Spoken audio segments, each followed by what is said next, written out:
¿Qué onda, Camaleón? ¿Cómo has estado? Bien, bien. Bien. ¿Qué, Cusberto? Oye, la vez pasada que habíamos quedado que ibas a echarte una plática sobre Dark Cinema, pero pues yo no sé ni qué es el Dark Cinema. ¿Qué es eso? Bueno, Dark Cinema es todo este cine que tiene que ver con temáticas oscuras. Entonces ahí Dark Cinema desde el expresionismo alemán, incluso desde el origen del cine, con Georges Méliès, vamos a tener la primer película que tiene que ver con Dark Cinema, que es La Máscara del Diablo, que tiene que ver con vampiros, que tiene que ver con satanismo, que tiene que ver con fantástico, que tiene que ver con terror, pero propiamente esta temática oscura. Y vamos a tener muchos autores representativos. Ahí vamos a tener a Tim Burton, por ejemplo, que actualmente tiene mucho éxito. Podemos tener a Alex Proyas, que es el director del Cuervo. Vamos a tener directores no tan visuales, sino más bien laberintos mentales con David Lynch. Pero bueno, hay muchos vertientes. Pero en general es este cine con temáticas oscuras y que cuenta con un culto de parte de la escena gótica a nivel mundial. Y entonces, ¿es un género o es un subgénero? Sí, de alguna u otra manera se ha forjado como género porque tiene una estética propia. Hoy día ya hay una estética propia. Si ustedes ven una cinta, ven alguna serie como Dark, por ejemplo, alemana, o la referencia gringa que puede ser Stranger Things, son seriales televisivos que tienen esta estética oscura, estética dark. Entonces sí es algo que ya tiene su propio concepto. Entonces sí se podría hablar de como género, pero pues bueno, los académicos siempre se van a poner locos. Entonces pues se hablaría como de subgénero. Podría ser un subgénero del terror, pero la verdad es que tampoco es terrorífico. Entonces sí tiene esencias propias. ¿Y dentro de este subgénero existen clasificaciones o especializaciones? Pues no propiamente, porque ahora sí que es el mismo tipo de cine le gusta a este público oscuro, ¿no? Al público dark. Que te decía, puede ser desde algo muy interno hasta algo que exteriorice problemas complejos como el cine de Cronenberg. Entonces sí hay algunas diferencias, pero no tanto como divisiones. A partir de la década de los 90 se ha popularizado mucho el gótico en diversas cuestiones, desde cuestiones de ropa y demás.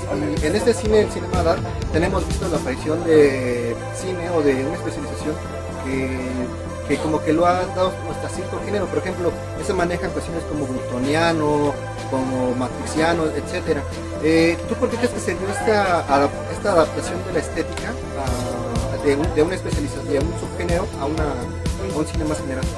Pues en realidad toda es herencia de la música, porque la estética la tienen los músicos que aparecen en la década oscura, que en realidad la década oscura va a ser en los años 70, entonces del 79 al 89 vamos a tener esta idea de retomar al cine clásico, las películas mudas de vampiresas, ¿no? Sobre todo Marlene Dietrich, por ejemplo, sería una de la estética que influencia a una Siouxsie Sioux, o vamos a tener el vampiro de Nosferatu influenciando a algunos otros personajes de la escena gótica. Entonces rock gótico que va a aparecer en esos años va a ser la referencia ahora para el cine, en los 90s que mencionas. Entonces hoy día ya podemos hablar de lo que se dio como fenómeno en los 90s, como este cine de Tim Burton, de Tarantino, de David Lynch. En sí los 90s es la época del cine de culto. Y esa época marcó a toda esa generación que era joven y que hoy día incluso son realizadores también o críticos, pero que crecieron viendo este tipo de películas. Y la verdad es que bueno, porque eso nos ha dado muy buenas cintas, muy buen cine basado en estas primeras ideas. Ahora, hasta cierto punto han dicho que este género también se hace como de quemado. Por ejemplo, dicen que las películas de Burton no es lo mismo, no comen manos de tijeras a, por ejemplo, Doom. ¿Tú piensas que verdaderamente hay un decaimiento, o sea, estancado, o simplemente hay un stand-by? Pues en realidad es que Tim Burton es como muchos otros directores, un director caprichoso. Es un director que hace lo que quiere actualmente. Yo acabo de ver Dumbo ayer, que fue el estreno. Y realmente pues es una película buena para niños que no tiene nada que ver con la mayoría de las obras representativas del cine de Tim Burton. Entonces vemos los autoclichés, vemos el repetirse a sí mismo, pero ya no es una obra maestra de Tim Burton. Yo creo que el día que se haga un ciclo de Tim Burton, difícilmente podemos poner pues algunas cintas comerciales que ha realizado. Ahora bien, él, como les menciono, es un director de caprichos, entonces hace cosas como El Gran Pez, por ejemplo, o El Planeta de los Simios, que no tienen nada que ver con esta estética de Beetlejuice, con Manos de Tijeras, Batman regresa sobre todo, que retoma la estética de sus influencias cinematográficas primarias y crea en la estética timburtoniana. Entonces sí, lo que mencionas es muy cierto. A mí me parece que de alguna manera hay este rezago. Ya no es el mismo director que estaba sentido porque Walt Disney no lo dejó trabajar, etcétera, y que ahora le paga millones de dólares por hacer Dumbo, ¿no? Que es un clásico de Disney.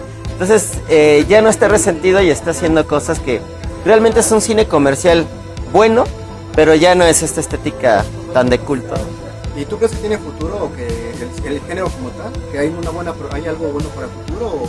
Claro que sí, pues está Guillermo del Toro, que independientemente de que gane Óscares o cosas así, está siguiendo este instinto, que ahí tenemos a un director muy diferente, un director que está diciendo, yo no dirijo Star Wars, yo no dirijo El Hobbit, ¿no? Es decir, rechaza proyectos muy comerciales a favor de hacer cosas personales como La Forma del Agua o El Laberinto del Fauno, que es dark cinema, o sea, es dark cinema completamente. Entonces, mi apuesta sería por un mexicano, que es, por ejemplo, Guillermo del Toro, y puede haber algunos otros directores por ahí queriendo asumir el rol, pero que pues a lo mejor no hemos descubierto. Entonces, desde luego tiene un futuro, igual que en la música, hay muchas cosas clásicas que ya fueron, gente que sigue produciendo cosas, pero pues, que ya no es lo mismo que antes, pero siempre habrá nuevos que sigan esta estética, que realmente tiene un nicho de público. Entonces, mientras exista el nicho de público, va a haber industria que quiere satisfacer esa necesidad. Y en este caso, ¿tú qué piensas de los reboots que se tenían precisamente de varios títulos de dark cinema, como El Cuervo, con Jason Momoa, o Jóvenes Brujas de Kraft? Sí, pues bueno, lo interesante aquí es que los reboots y los remakes son la característica de la segunda década de los 2000. Entonces pareciera que las cabezas de la gente están vacías y están retomando todo el cine de los 80s, todo el cine de los 60s, de los 70s, reinterpretando a los mismos escritores, ¿no? Digo, ahorita uno de los ejemplos más vigentes va a ser Stephen King, ¿no? Que es el director de los 80s. El escritor que todo el mundo quería dirigir en los 80s y que ahora, pues bueno, otra vez está volviendo hacia él. Entonces, igual las películas que mencioné son emblemáticas, noventeras, y que finalmente van a ser conocidas para las nuevas generaciones. Ese es el fenómeno principal, que en nuestra época se están haciendo todas estas nuevas versiones, entre comillas, de lo ya hecho. Para mí lo interesante en el cine viene por lo menos 10 años después, cuando se empiezan a hacer cosas originales otra vez.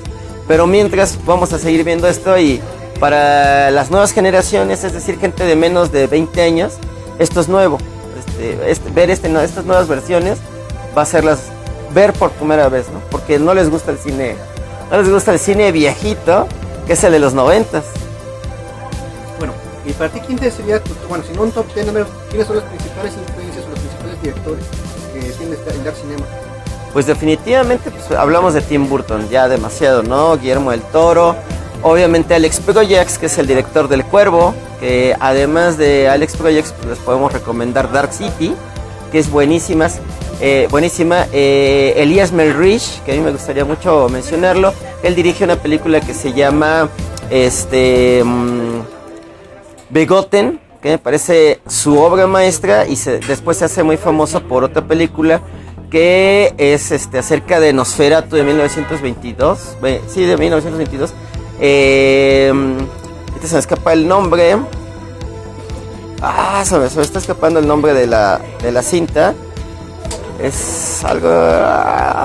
Ahorita me acordaría, estoy buscando ya está conectado a internet y cerebro. Entonces, ahorita les digo, está Elias Melrich, obviamente David Lynch sería un infaltable, obviamente les recomendaría Terciopelo Azul, o El lado oscuro del camino, tendríamos otros directores como Takeshi Miike, que a mí también me parecería infaltable en esta lista. Y como hiperviolentos, a mí me gustaría recomendarles, obviamente tiene que ver en cuanto a estética, tiene que ver en cuanto a diálogos, y tal vez no se asuma como tal, pero sí Quentin Tarantino. Me parece muy importante, y sobre todo su participación con Robert Rodríguez, que ahí irían un 2x1 en el 7, que sería Robert Rodríguez con Quentin Tarantino.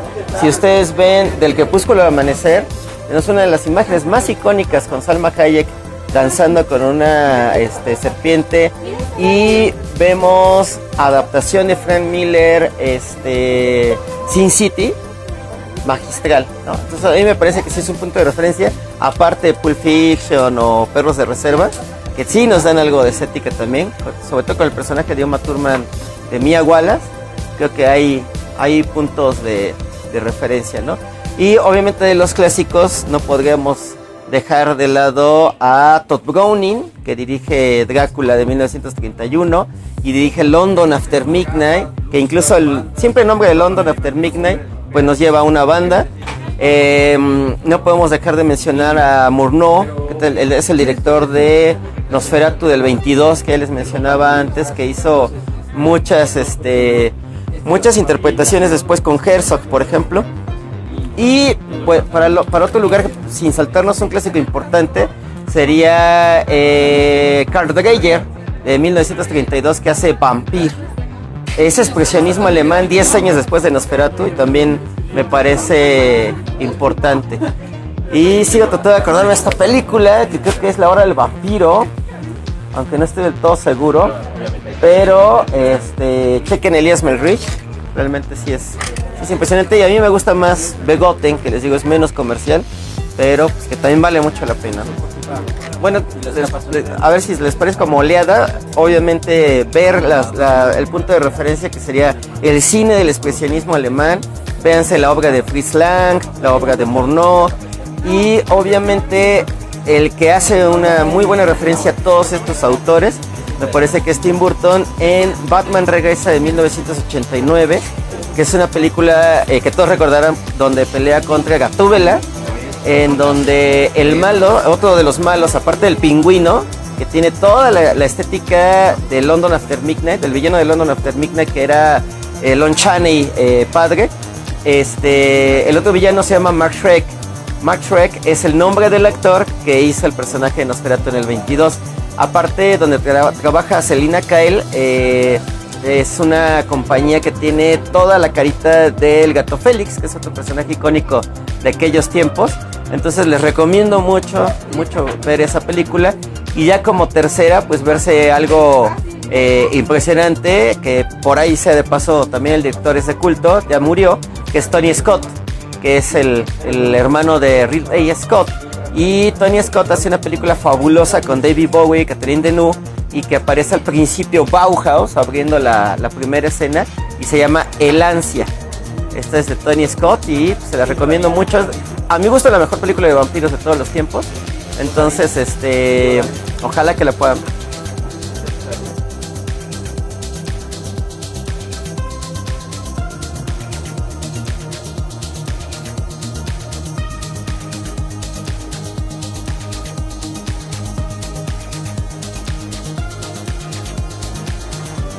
Ok, pues bueno, yo soy Carlos Camaleón, me pueden encontrar en Facebook con este nombre. Y bueno, este es el canal de Exproburjas, ojalá que lo sigan viendo.